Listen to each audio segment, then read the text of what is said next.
할렐루야. 우리 주께서 오늘 이 시간 우리 모두에게 넘치는 은혜를 주시기를 원합니다. 우리가 이 시간 함께 나누고자 하는 말씀의 제목은 하나님이 교회에게 주신 은혜의 수단입니다.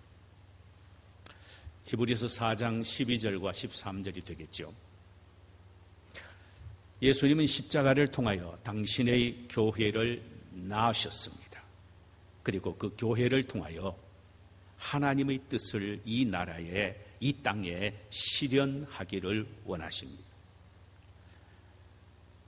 그러나 이 세상은 너무나도 사악하고 험합니다.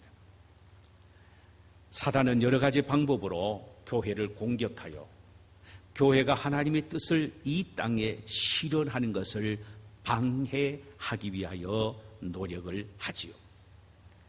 때로는 정치 제도를 통해서, 어느 때는 여러 종류의 타락된 문화를 통해서, 또 어떤 때는 어려운 환난과 올무와 생의 여러 종류의 역경을 통해서 방해하기 위하여 노력을 합니다.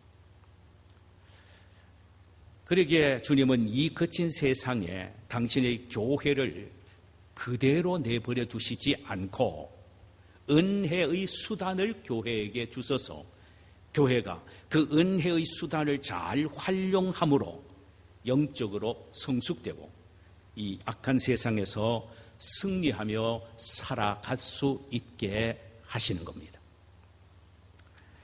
거기에다가 보혜사 성령까지 보내어 주셔서 성령이 교회에게 주어진 은혜의 수단을 통하여 교회를 격려하고 힘을 주어 이 세상을 이기며 살아갈 수 있도록 도우시는 것입니다. 그러니까 성령과 하나님이 주신 은혜의 수단, 이 둘을 통하여 하나님은 교회로 하여금 이 세상을 든든히 하고 능력 있고 승리하며 살아갈 수 있게 하셨다 이 말입니다. 그렇다면 이 세상에 존재하는 교회는 결코 패배하는 존재가 아니고 반드시 승리하며 살아갈 수 있고 살아가야 하는 그런 유기적인 공동체입니다. 이에 대하여 사도 바울은 로마서 8장 37절에서 그러나 이 모든 일에 우리를 사랑하시는 이로 말미암아 우리가 넉넉히 이기느니라. 이는 예수가 세상을 이기셨고 그분의 사랑 안에 있는 우리 역시 이 세상을 넉넉하게 이기게 된다라는 것입니다. 이는 천하무적이라는 것입니다. 승리의 개선 장군 휘하에 있는 병사가 폐잔병이 된다는 것은 있을 수 없는 일인 것입니다. 그럼 주님이 교회에게 주신 은혜의 수단이 도대체 무엇입니까? 세 가지입니다. 하나는 말씀이요, 또 하나는 기도요, 마지막 하나는 성례입니다. 성례, 성찬과 세례입니다. 오늘 이 시간에는 은혜의 수단 가운데 그 첫 번째인 성경 말씀에 대해서 함께 나누기를 원합니다. 한 젊은 자매가 중병이 들었습니다. 가사 상태에서 이 세상과 저 세상을 오락가락하는 아주 심각한 상태에 있었습니다. 그때 하늘에서 음성이 들려졌습니다. 딸아, 너는 누구냐?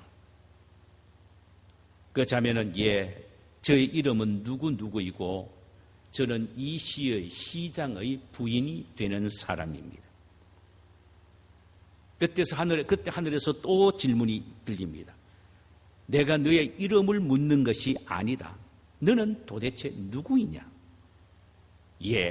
두 자녀의 엄마입니다.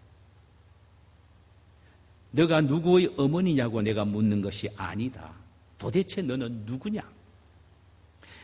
저는 초등학교 교사이며 주일날에는 어린 아이들을 가르치는 주일학교 선생이기도 합니다.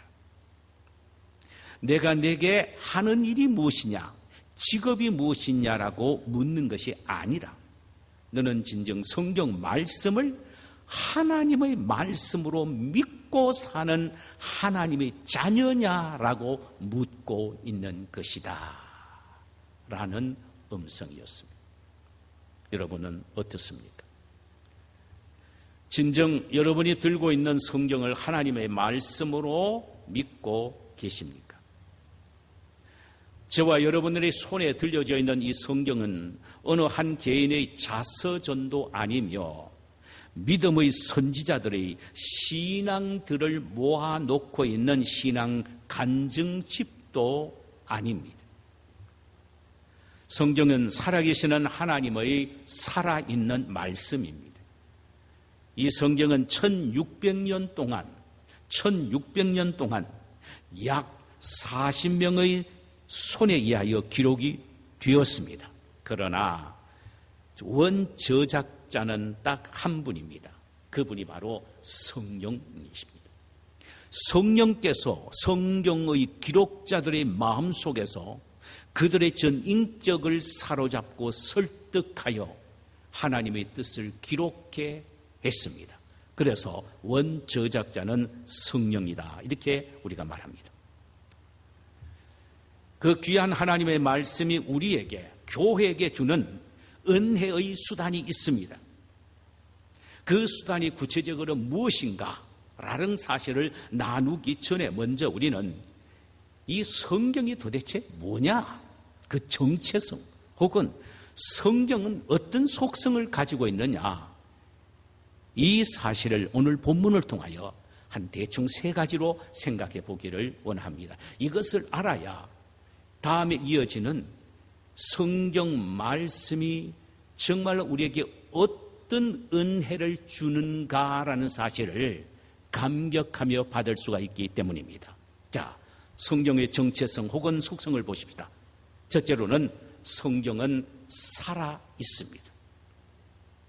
오늘 본문에 보면은 하나님의 말씀은 살아 있고 그랬습니다. 이는 성경은 생명체로 생명력이 있다라는 말입니다. 살아있다. 생명력이 있다.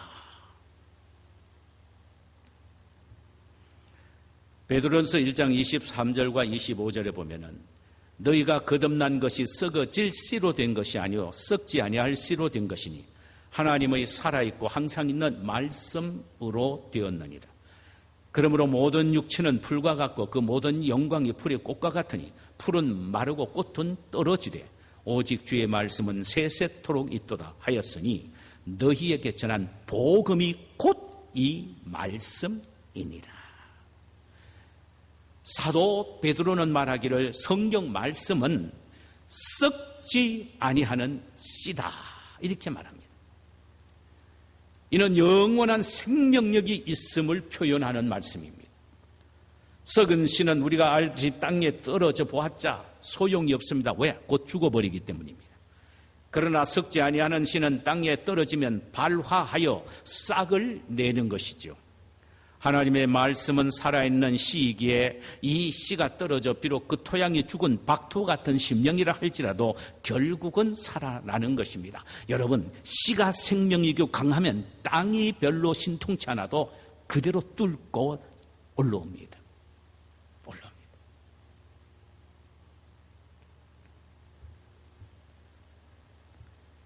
이것을 소위 말하면은 심령의 죽었던 밭에 살아있는 하나님의 말씀의 씨가 떨어짐으로 죽었던 심령이 살아나는 중생 혹은 거듭남을 표현하는 말입니다. 인간은 누구든지 태어날 때는 영적으로 죽은 상태로 태어납니다. 생의 어느 순간 복음인 하나님의 말씀을 들을 때에 들어는 자기도 모르는 사이에 그 말씀의 씨가 마음에 떨어져서 거듭나게 되고 어떤 사람은 자기도 놀랄 정도의 충격적인 역사를 경험하면서 거듭나게 되는 것입니다. 말씀이 살아있기에 죽은 영혼을 살리는 것입니다. 하나님의 말씀의 생명력에 대해 구약 성경 중에 가장 잘 표현되어 있는 부분이 에스겔서 37장에 나오는 에스겔 선지자가 본 환상입니다. 이스라엘 백성들이 바벨론으로 포로로 잡혀갔던 어느 날 에스겔 선지자는 그발 강가에서 하나님 앞에 눈물을 흘리며 기도하게 됩니다. 그때 에스겔은 하나의 환상을 보게 됩니다. 하나님이 자신을 이끄시고 한 골짜기로 데려가시는데 그 골짜기를 보니까 골짜기에는 죽은 사람의 시체가 아예 녹아 뼈만 앙상하게 온 산을 하얗게 덮인 것을 보게 됩니다. 참 이 부분을 생각하면요, 저는 잊어버릴 수 없는 추억이 있습니다. 제가 자라난 곳이 영덕입니다. 여러분 아마 6.25 사회에 대해서 아는 분은 영덕 전투가 얼마나 치열했다는 것을 여러분 알 거예요. 그게 바로 우리의 집 뒤산입니다.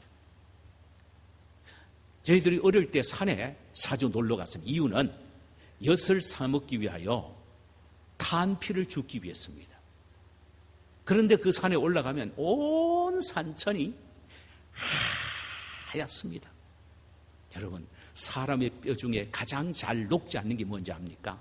머리와 무릎입니다. 온 산천의 뼈인데 하얗게 녹아 있는데 머리와 무릎은 그대로 있는 거예요. 너무너무 시체가 많아서 치우지도 못해서 그대로 녹아서 뼈가 된 거예요. 말라서 뼈가 된 겁니다. 에스겔이 본 환상이 바로 그런 환상이었습니다.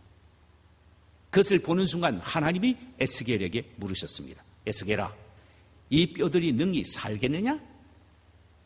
너는 이 뼈들을 향하여 나의 말을 대언하라고 하셨습니다. 에스겔은 뼈들을 향하여 하나님의 말씀을 외치기를 시작합니다. 너희 뼈들아, 마른 뼈들아, 여호와의 말씀을 들을지어다. 주 여호와께서 이 뼈들에게 말씀하시기를 내가 생기로 너희에게 들어가게 하리니 너희가 살리라. 내가 생기로 너희에게 들어가게 하리니 너희가 살리라. 그 말씀을 하면서 너희 위에 힘줄을 두고 살을 입히고 가죽으로 덮고 너희 속에 생기를 두리니 너희가 살리라. 또 나를 여호와인 줄 알리라. 이 말씀을 대언하라고 하셨습니다. 에스겔은 그 뼈들을 향하여 이 하나님의 말씀을 대언하는 순간 뼈들이 힘줄이 생기고 뼈들 위에 힘줄이 생기고 살이 덮이고 생기가 들어가서 큰 군대를 이루는 기상천외와 같은 환상을 보게 됩니다. 이 말씀은 마치 마른 뼈 같은 이스라엘의 상태가 하나님의 말씀을 믿음으로 받을 때에 회생의 역사가 일어나게 될 것을 보여주시는 하나님의 비전이기도 하지만 더 실제적인 것은 마치 마른 뼈처럼 희망과 소망이 없었던 인간에게 예수 그리스도를 통하여 주신 십자가의 복음이 들려질 때에 마치 마른 뼈가 군대가 되듯 거듭남의 역사를 경험하게 될 것을 암시하는 미래적 구원 사건에 대한 하나의 예언이기도 합니다. 이 예언의 성취대로 가장 두드러지게 나타난 신약의 하나의 사건의 모습이 요한복음 11장 43절에 보여지는 죽은 나사로가 살아난 사건입니다. 나사로는 죽어서 이미 장사 지내어 무덤 속에 있은 지 나흘이나 지났습니다. 그때 예수님은 그 죽은 나흘 된 나사로의 시체를 향하여 나사로야 나오라고 명령하시니 금성을 듣는 그 뼈가 죽은 시체가 벌떡 일어나 무덤 밖으로 나오게 됩니다. 이는 주님의 말씀이 닿는 곳에는 비록 시체와 같은 존재라고 해도 다시 살아난다는 말씀의 생명력에 대한 가장 확실한 증거를 보여주기도 합니다. 사랑하는 여러분, 썩지 아니하는 하나님의 말씀이 썩어 냄새나는 인간의 심령에 떨어질 때에 그 사람이 다시 살아나 새 생명을 얻게 되는 것입니다. 죽은 영혼을 살리는 것은 하나님의 말씀뿐입니다. 말씀 없이는 구원의 역사가 일어나지 않습니다. 성령은 온 세상에 편만하기는 하지만 말씀을 가지고 중생의 역사를 일으키기에 복음이 들어가지 않는 곳에는 비록 성령이 계셔도 어떤 구원의 역사도 일으키지 않습니다. 말씀이 있어야 하기 때문입니다. 그러므로 우리가 복음을 전해야 될 이유가 바로 여기에 있는 것입니다. 두 번째로 성경은 활력이 있습니다. 활력. 살아있는 정도가 아닙니다. 활력이 있습니다. 이것을 옛날 성경에는 운동력이 있다라고 말합니다. 운동력이 있다. 예. 이것은 운동력이다. Full of living power. 생명력이 넘친다. 이 말입니다. 이는 움직이는 활동력이 있다는 말이며 역사를 일으키는 힘이 있다는 말입니다. 만약에 어떤 사람이 병이 들어 몸져 누운 채 꼼짝하지 못한다면 그는 호흡을 하고 있기에 살아있기는 해도 활력은 없습니다. 그러나 하나님의 말씀은 살아서 생명력을 소유하고 있을 뿐만 아니라 위대한 힘을 발휘하는 능력이 있습니다. 이것을 운동력이 있다라는 말로 옛날 성경에는 표현하고 있습니다. 하나님의 말씀은 지금도 무한한 힘과 강건함을 소유하고 있습니다. 인간이 만들어낸 이즘이나 이데올로기는 세월이 흐르고 시대가 바뀌면 그 힘을 잃고 무너지고 마는 것입니다. 한국의 주사파로 유명한 강철이라는 분이 있지요. 본명은 아닌 것 같습니다. 그 사람이 전향한 고백입니다. 온전히 고백한 겁니다. 그 사람은요. 그는 북한에도 여러 번 가서 김일성과도 여러 번 만나서 남한 통일을 위하여 의논을 했답니다. 자신은 말하기를 자신은 뼛속 깊이 주사파로 물들어 있는 공산주의자라고 친히 말을 했습니다. 그런데 자신을 순간적으로 송두리째 바꿔놓은 것은 바로 성경이었다고 합니다. 성경의 능력이 자신의 사상을 완전히 바꾸어 놓았다고 했습니다. 무신론 철학자 대표자인 볼테르라는 사람은 앞으로 100년 후에는 성경은 구시대의 낡은 유물로 전락이 되고 결국은 박물관의 골동품으로 전시하게 될 것이다 라고 말하면서 자신이 지은 무신론 사상 체계는 세상을 지배하게 될 것이라고 큰 소리를 쳤습니다. 그러나 그가 죽은 지 100년 후에 그의 사상은 알아주는 사람이 아무도 없습니다. 다 무너져 버리고 말았습니다. 그의 집은 성서 공회의 사무실로 변조가 되었고 마루에서 천정까지 성경책으로 꽉 채워져 있습니다. 그리고 그의 앞들은 성경책을 구매하려는 사람들로 거의 매일매일 장사진을 이루고 있답니다. 여러분, 왜 우리가 성경 말씀을 들을 때 감동이 나고 눈물이 납니까? 말씀의 활력 때문입니다. 살아있는 운동력 때문입니다. 왜 우리가 하나님의 말씀을 들을 때 애통하고 회개하는 역사가 일어납니까? 말씀의 강한 능력이 내 영혼을 굴복시키기 때문입니다. 왜 우리가 하나님의 말씀을 들을 때 가슴이 뜨겁고 확신에 차고 담대한 마음이 생깁니까? 하나님의 말씀의 능력이 내 마음속을 온전히 지배하고 있기 때문입니다. 어떻게 내가 새 사람이 되어 지금까지의 삶을 청산하고 새로운 삶을 살기로 결단하게 되었습니까? 하나님의 말씀의 강력함이 내 인격과 삶을 송두리째 사로잡고 있기 때문입니다. 많은 의사들은 현미가 건강에 좋다고 현미를 먹도록 권장을 합니다. 그 이유는 현미의 신운에 살아있는 효소가 있기 때문이라는 것입니다. 이 효소가 워낙 힘이 있고 강해서 땅 속에 들어가면 백미는 썩어도 현미는 신운이 나서 싹이 나기 때문이라는 것입니다. 그래서 현미를 많이 먹으라는 것입니다. 우리는 힘있고 건강한 하나님의 말씀을 많이 먹어야 합니다. 먹되 많이 먹어야 합니다. 먹는 것으로 끝나지 않고 그 말씀의 능력을 믿고 그대로 순종해야 합니다. 그때 그 말씀의 힘이 우리의 삶의 전 영역에 입체적으로 나타나게 되는 것입니다. 생명의 능력이 우리의 삶 전체를 통하여 나타나게 된다 이 말입니다. 왜 교회 다니면서 신앙생활하면서 하나님 말씀을 읽는다고 하고 듣는다고 하면서 삶 속에는 전혀 성경 말씀의 능력이 나타나지 않고 있습니까? 왜 그렇습니까? 그것도 이상야릇합니다. 왜 그렇습니까? 그 이유는 하나님의 말씀의 능력과 생명력을 내가 믿음으로 받아들이지 않고 있기 때문입니다. 그저 좋은 이야기구나 하며 고개만 끄덕끄덕하고 시간만 때우고 가고 있기 때문입니다. 이 말씀이 참으로 살아있는 내 인격과 내 삶과 내 영혼 전체를 바꾸고도 남음있는 능력 있는 생명이 있는 말씀이라는 믿음을 갖고 받아들여야 합니다.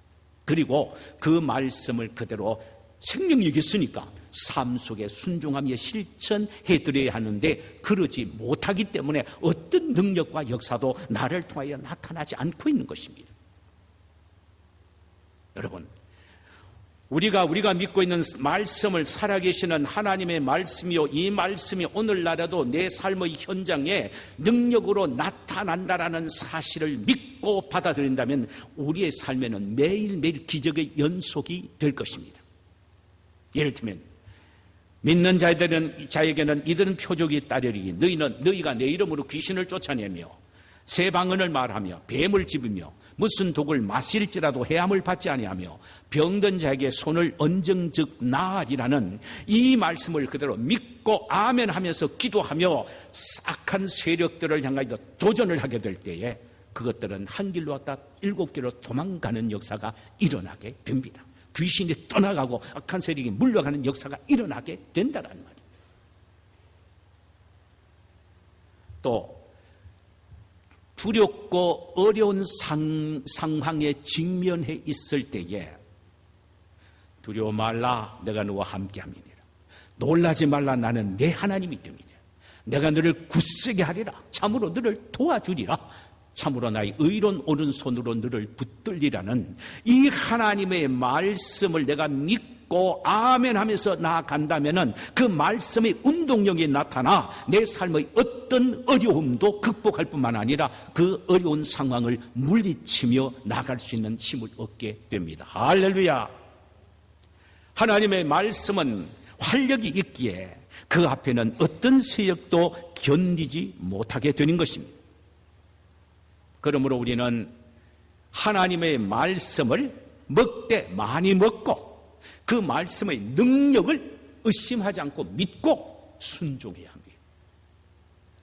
그러면 우리 앞에는 어떤 것도 사라져버리고 물러가게 되는 겁니다.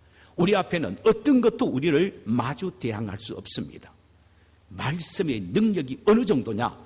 하나님의 말씀으로 우주 만물을 창조하신 그 창조의 말씀이기 때문입니다. 그 능력이기 때문입니다. 그 능력이 오늘 또 우리에게 주어지셨는데 이 말씀을 우리가 믿고 나간다면 창조의 능력의 역사가 우리가 믿는 믿음을 통하여 말씀이 입체화되는 역사를 경험하게 된다 이 말입니다. 할렐루야. 마지막 하나는 말씀은 내 시경요 수술용 칼입니다. 말씀이요. 참 묘한 표현이죠. 내시경, 엔돌스코프나 콜로노스코프 같은 내시경이요. 그 다음에 수술용 칼이라는 것입니다. 본문 12절을 다시 한번 보십시다. 하나님의 말씀은 살아있고 활력이 있어 좌우에 날쌘 어떤 검보다 예리하여 혼과 영과 및 관절과 골수를 찔러 쪼개기까지 하며 또 마음의 생각과 뜻을 판단하시나니 그랬습니다. 13절을 보면 지으신 것이 하나도 그 앞에 나타나지 아님이 없고 우리의 결산을 받으실 이의 눈 앞에 만물이 벌거벗은 것 같이 드러나느니라. 그러니까 13절은 하나님의 말씀이 내시경 역할을 한다는 것입니다. 우리 속에 있는 모든 것이 그대로 다 드러나고 입체적으로 드러나게 한다는 것입니다. 12절은 이것을 수술용 칼로서 그대로 수술하게 된다라는 말입니다. 그러니까 하나님의 말씀은 내시경요 수술용 칼이라는 것입니다. 마치 내시경으로 속을 들여다보고 잘못된 부분을 수술 칼로서 수술을 하듯 내 속에 숨겨진 허물과 죄악들을 들춰내는 내시경이며 그것을 도려내는 수술용 칼과 같은 것이 하나님의 말씀이라는 것입니다. 계시록 1장 16절에 보니까 예수님에 대해서 이렇게 기록을 하고 있습니다. 그의 오른손에 7별이 있고 그의 입에서 좌우에 날쌘 검이 나오고 그 얼굴은 해가 힘있게 비치는 것 같더라. 여기 그 입에서 나오는 좌우에 날쌘 검, 이는 예수님의 입에서 나오는 말씀을 말합니다. 오늘날에도 7교회의 사자 목회자들을 붙잡으신 주님께서 그들의 입에다가 당신의 말씀을 주셔서 그 말씀을 통하여 죄를 이기고 세상을 지배하고 통치하는 역사를 이루신다는 겁니다. 여기서 말하는 칼은 도려낼 것은 도려내고 찢을 것은 찢고 끊어낼 것은 끊어내야 하는데 필요한 수술용 도구를 말하지요. 도대체 무엇을 수술해야 한다고 말합니까? 우리의 혼과 영과 관절 및 골수라고 했습니다. 어떤 성경 해석가들은 이 부분을 인간 구조를 영과 혼과 육세의 분법으로 분류하는 것에 대한 설명이라고 주장하기도 합니다. 그러나 그것보다는 인간의 전 본성을 수사학적인 표현이라고 보는 것이 자연스럽게 여길 수가 있습니다. 즉, 전 인격과 인간의 내면 세계를 꿰뚫어 보고 숨겨져 있는 것까지 들춰낸다는 이런 의미에서 영과 혼과 관절과 골수를 찔러 쪼갠다는 말로 표현했습니다. 여러분, 하나님의 말씀이 우리의 모든 속에 있는 숨겨진 것, 심지어 내가 알지도 못한 것까지 또 들춰냅니다. 여러분 그런 것 경험하시지요? 어떤 데는 기도할 때나 어떤 데는 또 말씀을 듣고 성경 공부를 할 때에 옛날에 내가 5살, 6살 먹었을 때 지은 죄라든가 까마득하게 내가 지금까지 잊어버리고 있던 그 죄악들이 하나하나 기억나게 해서 가슴을 치며 애통하게 만드는 것. 그 누가 하는 겁니까? 하나님의 말씀이 내시경이 돼서 그 속을 비춰서 드러내는 것입니다.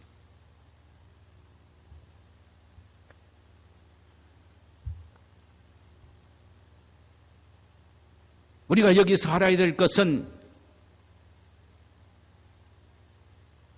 하나님의 말씀이 우리 속에 있는 모든 죄악과 더러운 부분을 들춰내어서 함께 도려낼 것은 도려내는 날선 검과 같은 수술을 하실 때 우리의 반응이 어떠해야 하는가, 이 말씀입니다. 물론 자르며 또 도려내는 것 심한 고통이 따라오는 것입니다. 그렇다고 해서 수술을 거부한다면 영적으로 더욱 심각한 지경에 이르게 될 것입니다.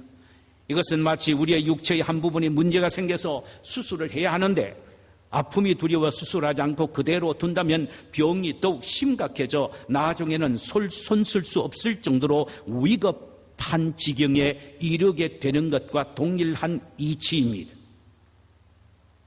그러므로 우리는 영적인 병에서 탈출하기 위해서는 하나님의 말씀의 칼로 늘 수술받기를 즐겨해야 합니다. 왜냐하면 영적 수술 시기를 놓쳐버리면 자각 증상도 없어집니다. 무감각한 상태가 되어버립니다. 이 정도가 되면 우리는 하나님의 말씀을 들어도 가슴이 찔리거나 회개하는 마음이 없어지는 영적인 마비 상태가 되어버리는 것입니다. 심각해지죠.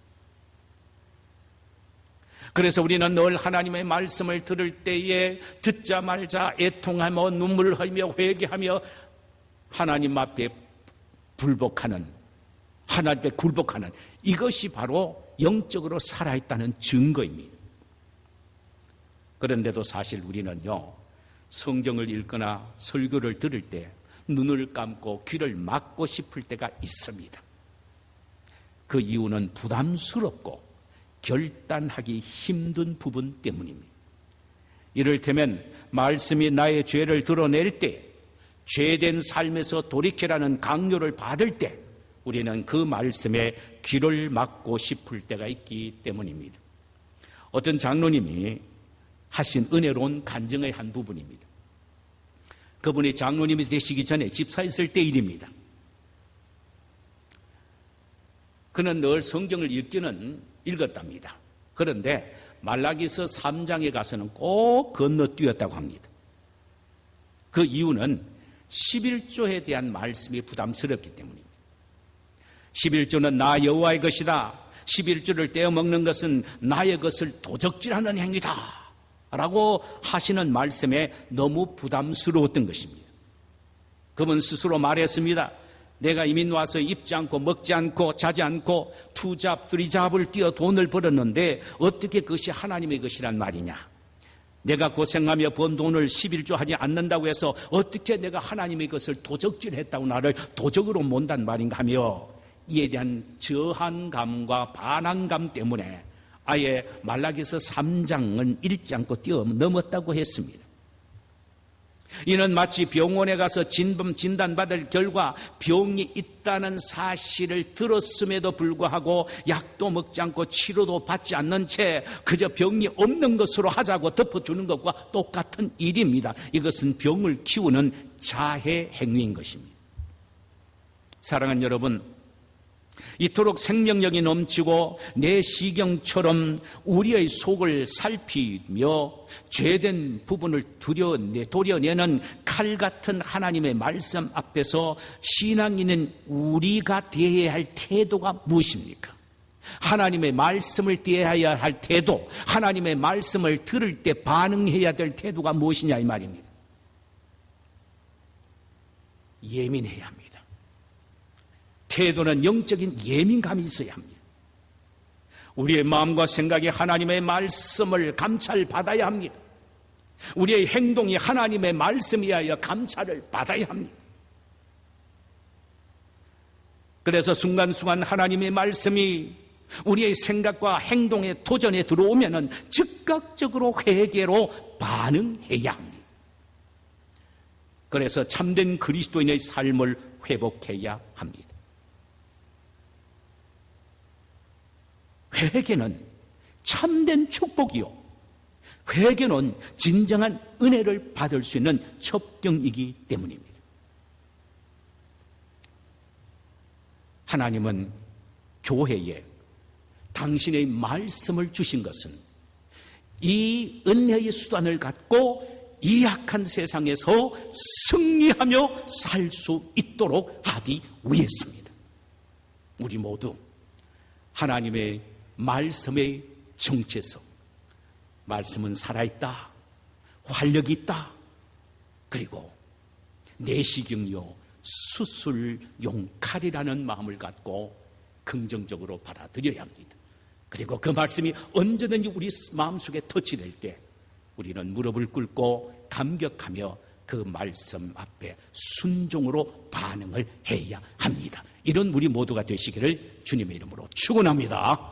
자, 우리 시간에 찬송 한 장 부르실까요? 찬송가 200장입니다.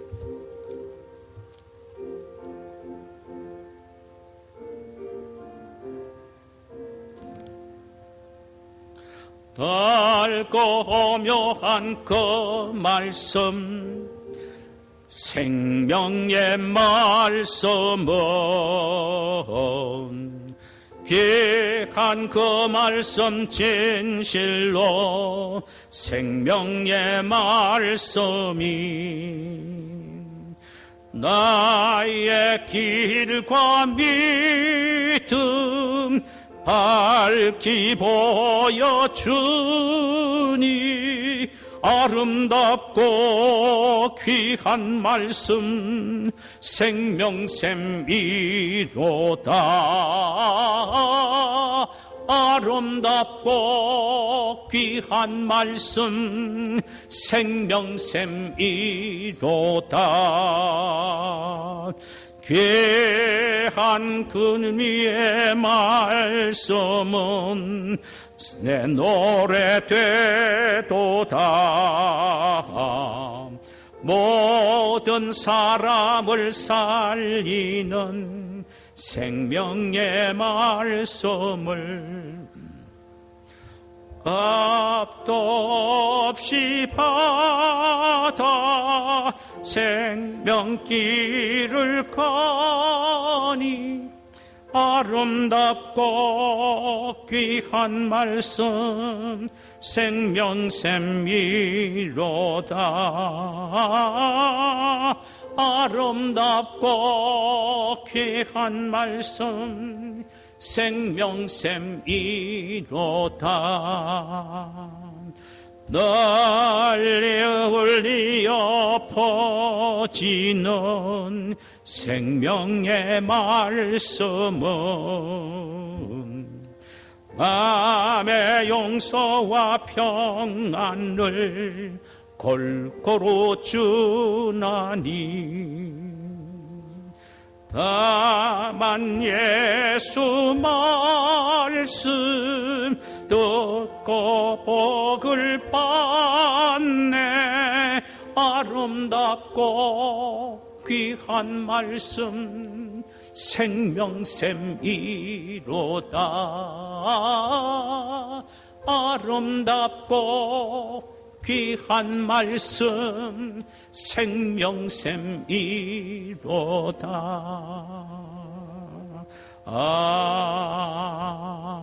아멘.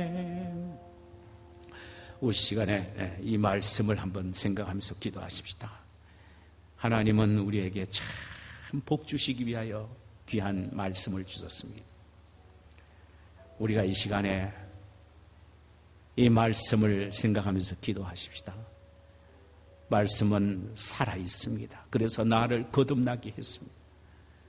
그 힘은 대단합니다. 그래서 오늘 우리의 삶의 현장에 능력과 기적이 나타나게 하십니다. 하나님의 말씀은 내시경이요 수술용 칼이기에 내 속에 있는 모든 것들을 드러내고 수술하기를 원합니다. 그것이 건강할 수 있는 비결입니다. 주여, 이 하나님의 말씀에 대한 내가 바른 인색과 또 반응과 태도를 갖게 하옵소서라고 이 시간 함께 한번 기도드린 시간을 갖도록 하십시다. 거룩하신 주